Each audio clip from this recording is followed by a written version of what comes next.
Hey my friends, we are doing the commentary, my response to the GM Giant Mouse Magna Cut edge test video that was yesterday. If you didn't watch, it was a rope cut test like I normally do, about sort of 700 range of rope cuts before it no longer sliced a held sheet of paper. I made some comments during the video just about the knife in general and about the steel, just it might be a little bit less optimized than say the buck knife was that I've been also testing, which is also Magna Cut. So that's kind of what we're looking at today. Let's get into the comments. Azrael's Blade, hello mate, frequent long-time commenter. Blade stock absolutely needed to be thinner. I 100% agree. Knives with sort of short faces like this way should always be on the thinner side, I think. Always sacrifice perhaps a bit of lateral strength for a little bit more sliciness. That would be my tip to any budding knife designer for sure. I agree with Azrael's Blade. Schnoizel says, whenever I see an Italian knife, I just don't want to pay more than $150 for it, because I know HT, fit and finish, and action will be meh at best. Now, the second two, I wouldn't really say so. That being said, the Italian brands that I've purchased from are Lion Steel mainly, some Vipers and some Fox knives. But yeah, I wouldn't say I've had that same experience with those last two. Heat treatment was historically more on the money.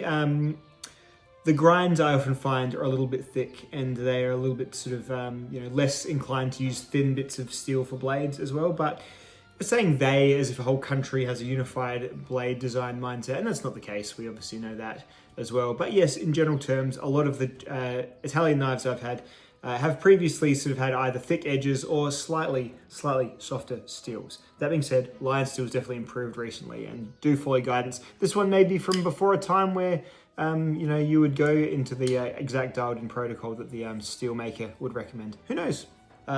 Couldn't think of one. 269. Your cutting board should be fine unless it's an exotic wood with silicate in it. The leftover rope fibers might be a bit of an issue. If you wipe it down, that might help. Who knows? But of course, not hitting the board perfectly perpendicular could deform the edge, but we are cutting IRL in laboratory conditions with machine precision.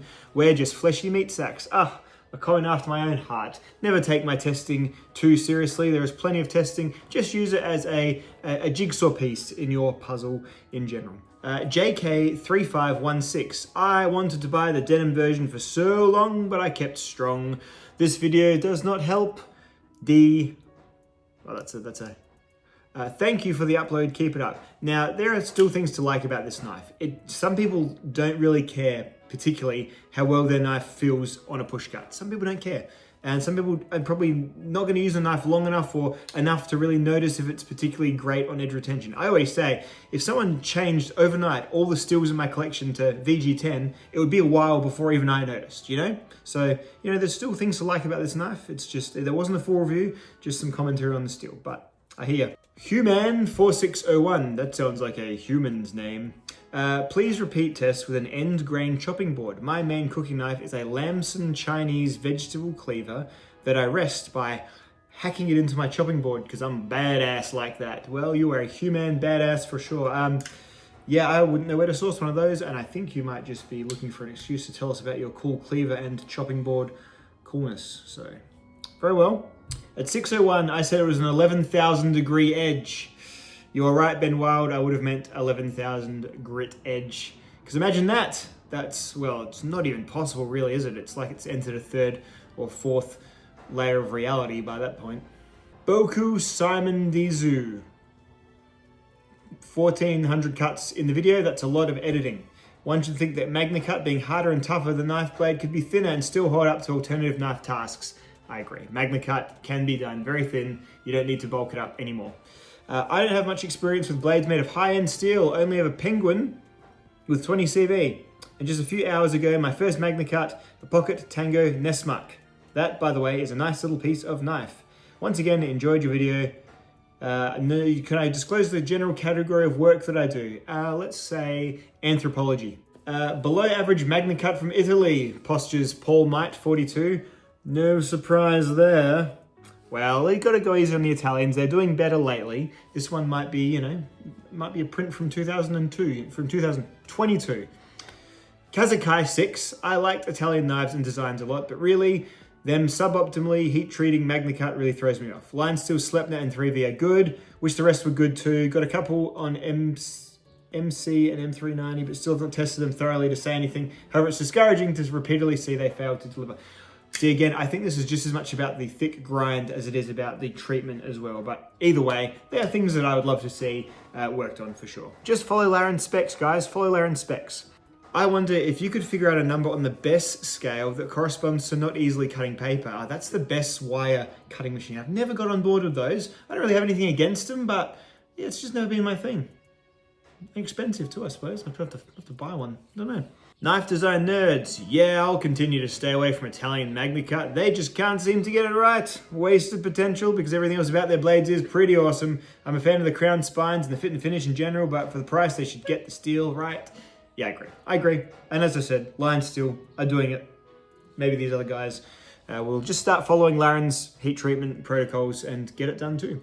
Durlamon1 says, you have an honorary degree in bro science and well deserved. Thank you so much from the University of Brosylvania.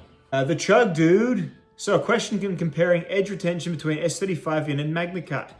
On the Knife Steel Nerds website, it has the edge retention between these two steels being approximately equal, yet in every test I do, Magna Cut seems to vastly surpass S35 VN in edge retention. Apologies if this is a dumb question, but do you think it comes down to cutting medium, edge geometry, heat treat, or something else? I feel like I'm a missing piece of the puzzle. Laren's tests, I believe, were all done on the Catra cardstock test, a much different test to this. As I've said, I believe that this test is the board just as much as the rope versus the edges, and I think Magna Cut, being tougher, is holding firmer against hitting that board over and over again. I think that's what it is. That's my theory anyway. Because yeah, those stats are done from Sean and getting blanks and doing really scientific Catra card cutting tests, which are probably the more you set your watch to those a bit more. You can set your watch to this stuff. Evil Twin RC51. I'd love to see you start over with the edge retention testing now that you have a very good setup. Oh, just start over, Evil Twin. Just start over, he says. Retest every steel that you have done before and compare the original numbers. Same angle and same finish. Whoa, I feel tired just reading the comment and thinking about it.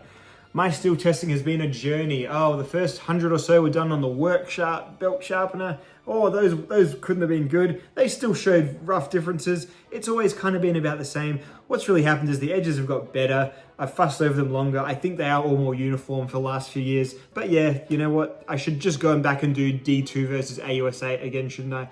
VG10 versus 14C 28N. You're right. And you know what? I'm back on a roll. Maybe I will. Who knows? Lucy Tack. Please, for the love of all that's good in this world, turn off automatic translated dubbing. Is that something that I didn't turn it on? So that might be something that I don't have a choice in. YouTube might just do that. That's not something I pick when I upload a video. You have very limited things to do with that. That might be on your end. You can turn it off, or it might just be something that YouTube does. Yeah, it's definitely nothing I turn on at all. I'll have a look though in my settings. I'll go under the hood. Tyrone Cox says those sleek, slim knives are always the most appealing looking to me. Benchmade 940 is gorgeous, but why are they always so thick? I agree. And with steels like Magna Cut now, the Benchmade should be making a Magna Cut 940 with a 2.5mm blade. That's what I think. And even still, they've got quite a low saber grind. Yeah, I don't know. I think people are just getting fussier about our tastes in knives. Back in the old days, as long as a knife cut a piece of string and a bit of cardboard or whatever, that was all people really worried about. Now we're all about these optimizations. So the industry might eventually catch up. You know, Granger. I wish fixed blade and EDC blades were reversed in popularity. I'd love all the choice in steels in the EDC world to be part of the fixed blade world for the same prices. Yeah, it's true, because Spyderco is like the steel knife company, and they do a few fixed blades. I mean, you can get the enough in K390, but you're right. Fixed blade people are generally pretty happy with 3V, with S45VN, and things like that, aren't they? And 1095. It's a different crowd, I suppose. Who knows? Rob H. Florida man. When companies make a blade that narrow at a relatively thick stock, they should be really hollow grinding it if they want them to actually cut well. Hard agree. Best Tech does Magna Cut the best. IMO. I have a Magna Cut Best Tech right here. This is Kane Granbo's Mini Russ EDC. And it is truly quite good Magna Cut. It would just be factory protocol, Laren's recommendations. And yeah, excellent little knife. Excellent little knife, by the way. I think I have shown these a couple of times, but fantastic. Sebenza quality. From Best Tech. I said it. What a bastard. You can't say that. PMC Knives and Tools, Mr. and Mrs. Twisted Sisal Rope are going to hold a week of mourning when I shuffle off this mortal coil. Imagine if there was a Mr. and Mrs. Sisal Rope. I think it's more Mr. Heartless, large conglomerate that sells everything from rope to rubber to medicine. I think you'd find it's probably all run by Johnson & Johnson's. Do I want pizza, asks the wife. Yes, please, I will have some pizza when I get home from the gym. Thank you. Not like you, thank you. Now it's written that. Oh, technology. Rio was run 61, 62 and did not really do well for me compared with the S35V. And oh, that's Azrael's blade again. Must have had some kind of side-by-side something or other. 61 to 62, well, that's not terrible. But, you know, I think Lauren recommends you run it at 64. That's what I understand anyway. Looks like you were cutting PowerPoint presentations. I was cutting the printed comments from the last commentary. That's what I was cutting. Please do a fine edge test. Just some magazine, newspaper, or phone book paper before the printer one. I've always just used the printer paper because, frankly, I don't have stacks of magazines or phone books around the place. We don't really have phone books here in Australia. We just use the internet. And magazines, I don't know, buys magazines. Yeah, I know the paper you mean, but yeah, I just don't have it. I've noticed Italian blades are often thick behind the edge. I notice too when I hold it up and go, oh, it's thick. Thank you, saved me a couple $100. 11 likes. Well, you know what? If this was the thing that you needed to know about the knife, then I'm glad to have shared it with you. But I'm sure there are other folks who this knife would still appeal to. My main thing with this knife is actually the accessibility. That would be what stops me from actually carrying this, because frankly, it'll do my daily cutting. Like as much as I do all this stuff, again, if you replace all my knives with VG10 overnight, it'll be a while before I noticed, right?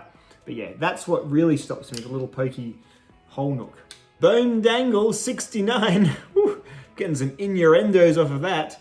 Exactly why I never vibed with the Benchmade 940, thick stock, short blade, chunky grind, thick behind the edge, even an 18-degree bevel looks goofy, tall, and it just cuts like ass.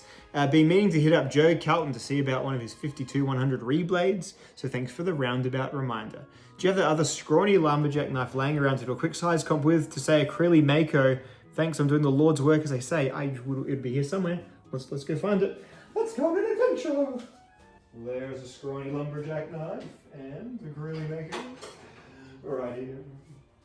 Check it out. So this is Kyle's little, I think he called the Splinter, maybe. Don't quote me on that. And that's a acrylic Mako. They are similar sized knives for sure. Kyle's knife is probably slightly more encapsulating at the end of the handle. So if you have a large hand, acrylics might fit your hand more comfortably because there's sort of less of a curve over, less of a parrot's beak sort of type thing. But yeah, both are lovely and both I'm sure would serve you well. And neither I would say are like too small for my hand, but if I had to say one, like the acrylic is definitely more versatile in the handle perhaps than this little guy here. But then this guy here, this came from Kyle the other day. Look at that. That'd fit any hand. I just instantly bonded with this knife. Fantastic. I was all set to start saving for that giant mouse. I don't think I'll bother now. Thank you very much, says John 18. I'm looking forward to you testing the scrawny lumberjack knife almost as much as Erica, who I assume you mean the lovely Erica's EDC. Yes, she gets Kyle's. She got Kyle on staff. She testing all his knives. So yes, you can always check on Erica. She does probably more edge testing than me these days. I am carrying my Hogue Decker with Magna Cut and it has such a thin blade. I'm curious what degree the edge is. It's pretty dang sharp, that's for sure, says Marcomlot 9099. The Hogue Decker is a great knife and it's like 2.5 millimeters at the blade. It's got a nice edge. I put a 17 degree on mine. It works great. One of the better knives you can get for like a pretty decent amount of price. Lyndon Marquis 414 says Magna Cut, Magna Rut, am I right?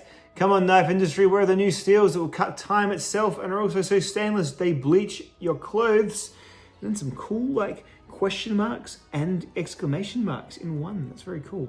No, that doesn't make sense. Don't at me. Nice to see you back in the saddle. Bring back gaming chat during cut tests. He misses already. That makes one of you.